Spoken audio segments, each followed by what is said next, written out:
Friends, today I'm going to talk to you about a very interesting part of my life, which was, I would say, the turning point of my life. Now, when you say turning point of your life, I mean, it's something that turned my life absolutely upside down.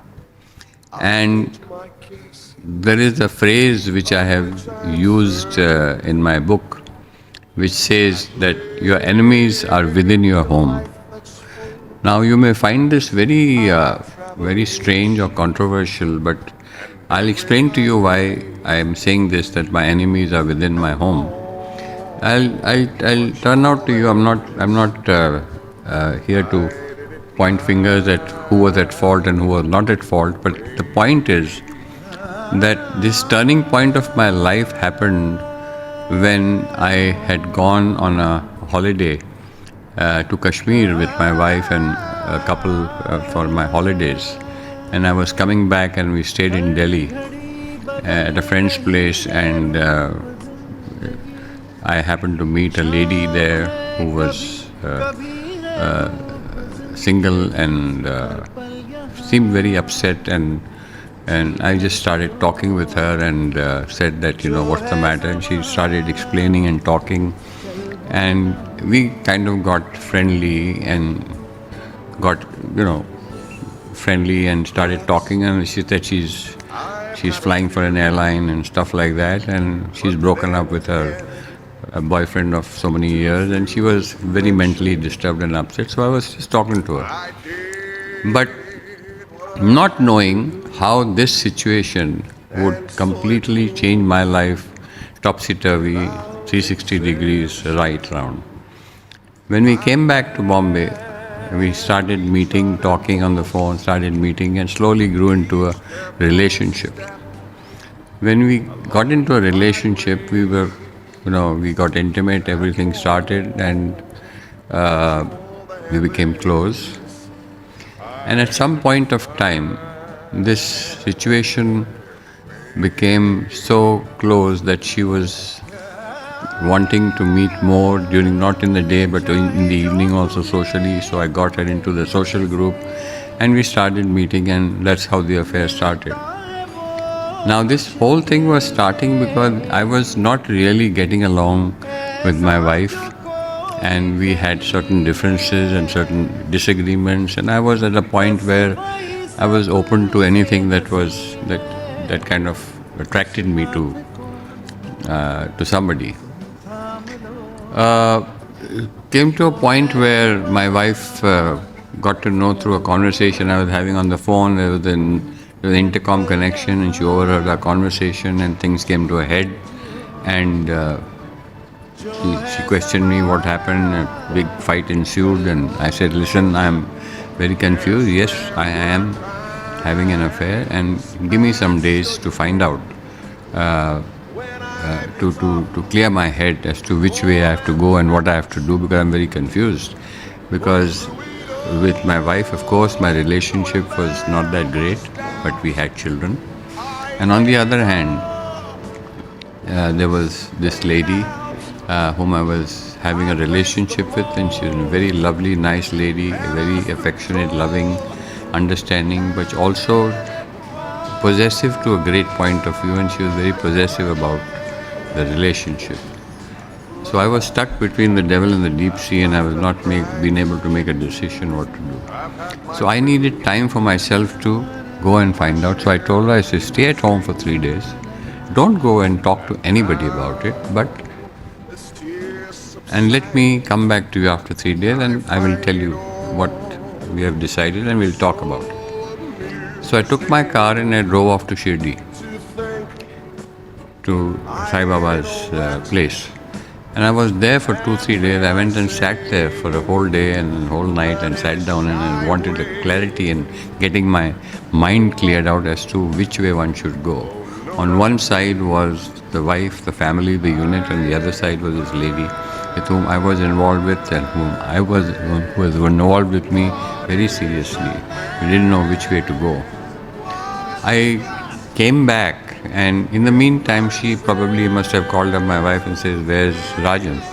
She said, I don't know where he is. I thought he is with you. He says, no, he's not with me. And that then both of them got worried that where have I gone if I'm not with her? So it all came into a situation where everybody panicked. And in that panic, as I was coming back, in Shirdi, this is how destiny and luck, as you call it, plays its part. I was in my Ford Mach 1 car and I was driving, and whenever I came back from Shirdi, the Pandit always garlanded the car and gave me a thali of prasad and stuff, and with vermilion, sindoor, everything in that whole thali. And that thing was in my car in the behind. My car was garlanded. So I called her up and I told her, I said, let's meet at a certain place in Juhu where we used to meet. So she came there and my car was parked outside with this garland and everything. And somehow or the other, and this is absolutely bizarre, that she used to go to an astrologer, a woman, occult woman who used to practice black magic or whatever, I don't know, and went to her, called her Amma or whatever. And she said that this is what has happened. And he says, you'll find him in Juhu somewhere with a hotel starting with J. So she went to my father and my uncle, Mr. J.C. Jain, and he said that he's gone. And I have got this from my astrologer and this lady, and let's go and look for him. So they came looking for us and found my car parked outside in the hotel with this garland and the vermilion and everything parked. And she saw that and she said, we got married. This is the absolute twist of faith, which is bizarre when I talk about it. And I was inside her and telling her at that time that we need to break up because I am deciding not to be with you anymore, and I've decided to break up. And she was sitting down and fighting and crying and saying, no, why are we breaking up? And everything else was going on, the drama. And then outside, suddenly I see my father, Mr. Jain, my uncle, and my wife walking outside in front of the car. And they were looking for me. I immediately went back to her. I said, my dad and my wife are outside with my uncle. I don't know what to do. They suddenly found out because the car was parked right in front of the room. They came and knocked on the door. And I opened the door. He says, come on out, let's go. I said, no, hold on. My father was, being my father, we never got along, so I want you to come with me just now. I said, no, I'm not coming just now. You go home and I will follow you. No, you come with me and let her go on her own. I said, no, I will drop her home and then I will come home. Anyway, all this happened and I dropped her home. And when I told her this episode happened, I told her, I said, forget everything, we are going to be together. I immediately changed. I said, I was angry with her, with my wife, for having not listened to me, that she couldn't wait for 2-3 days and she had to create a huge ruckus about this and make an issue out of it. That was the turning point of my whole life and my whole career. Now this is very important for all of you to listen to, that we make decisions in our life on an impulse, on an anger, on a situation which has taken place, which was not in your favor at that time, and you took a decision. Now this decision of mine changed my entire life, not only my life, but this changed the life of my wife, my 2 children, with my parents, my social circle, my business circle. Everything went absolutely topsy-turvy because of this decision.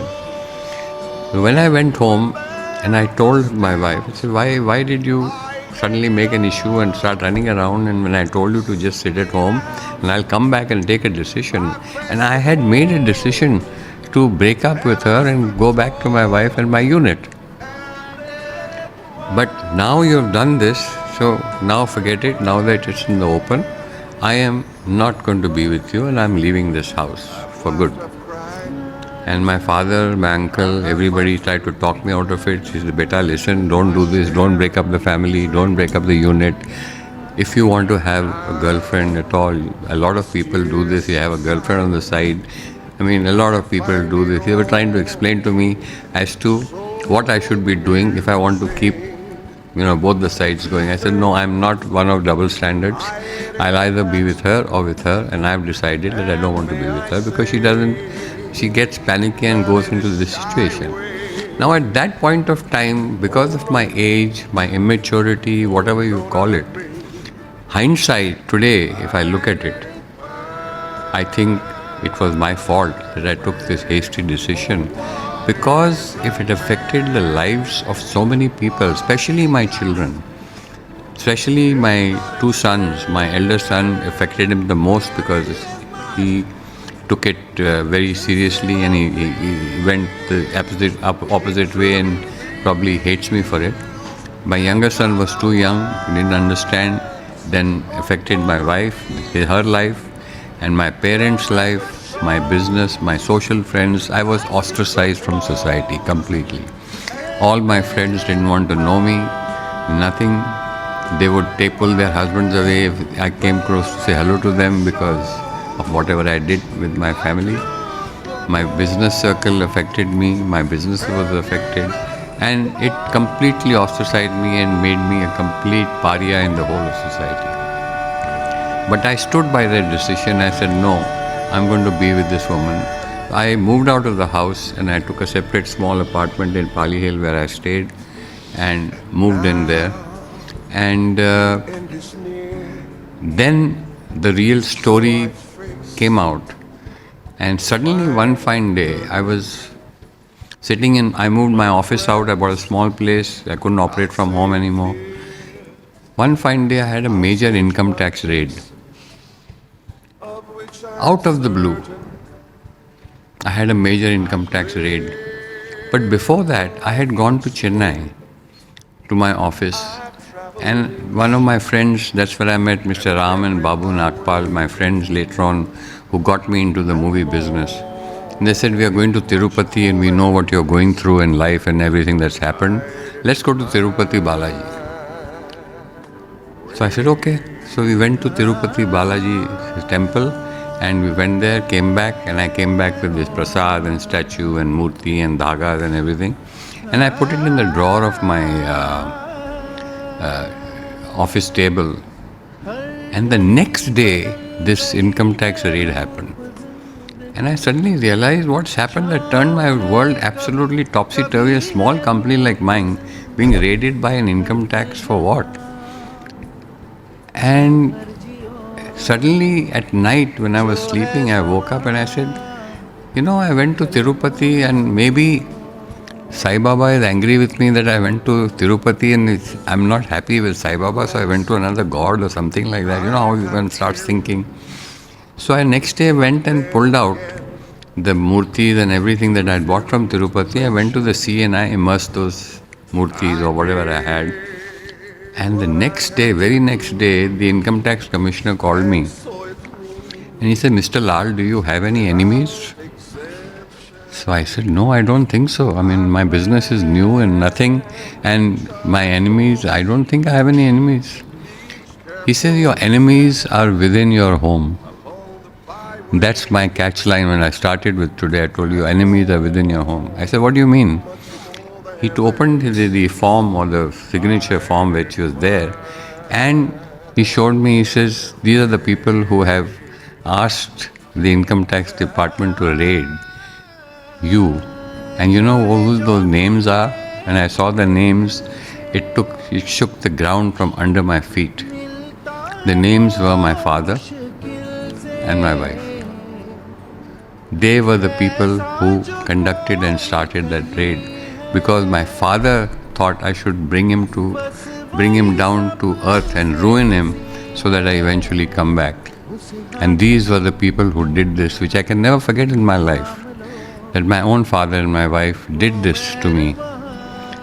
I was absolutely shaken up. He says, now go back, lead your life and keep shouting and screaming ke tum lut gaye, barbad ho gaye to them, and don't let them know what's going on, but you please carry on, we will not trouble you anymore.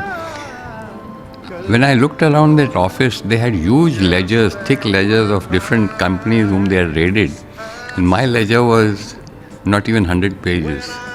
And he says, there's nothing which we found about you, nothing. It was a raid because we had to raid. So this is that happened that turned my life around.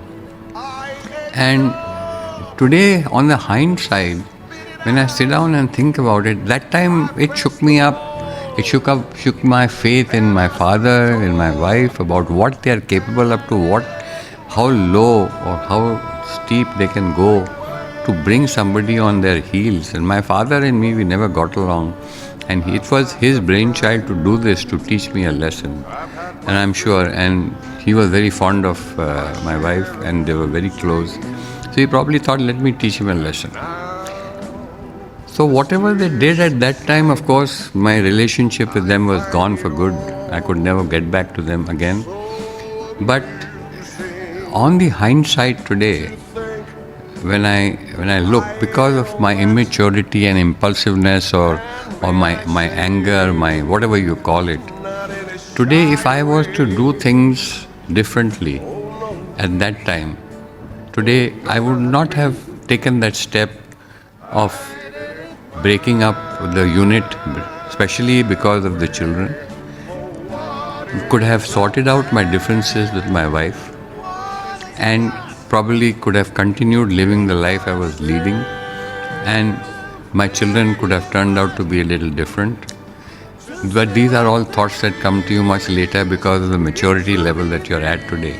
But what I would like to convey to you today, my friends, is that when it comes to a family, especially children, wife, brothers, sisters, parents, friends, social circle, you have to take a very, very sensible decision about how you take these decisions when you are having a relationship, especially whether your life or your married life is good or bad or whatever. There's nothing that you can't change or sort out by sitting down and talking to your partner about it, about what are the issues. The problem with us is we don't communicate. If we had communicated, maybe if I sat down with my wife and talked to her, and these are my issues, what are your issues, can we resolve them, can we do this? Or I had sat down with my children and tried to be more of a father rather than being a tyrant, which my father was with me, and being a replica of what my father was to me, what I am to my children. Things could have been different, but it's too late. But this is something I want to say to you, is because everybody at some point of life comes to this stage, is to sit down and think. But breaking up the family is not the final solution for anybody or anything in life. Family is most important. And I've realized it very late in life when I had lost everything. And I would not like you to do the same decision. Think about it, because there is nothing that cannot be solved with communication. You have to sit down and talk and find out where are the problems lying and try and solve them. And that is my message which I want to convey to you, which today I am paying for, even today in life, for what I have done to my wife, my children, my friends, my parents, my social life, whatever you call it. But God has been kind, and He has given me many chances. He's given me another chance, and to make life, to build a future, to build a family, to build a business. And today, though one is not really alone, but I would say that generally God has been kind to me, and I am very happy where I am. But I have paid my dues, and I am carrying the cross for which I made mistakes for. And that way, I would like you to think about this. And here is where I would like to end today's talk. I hope I have conveyed a point of very important stature today to you, to think that family is most important in life. Thank you.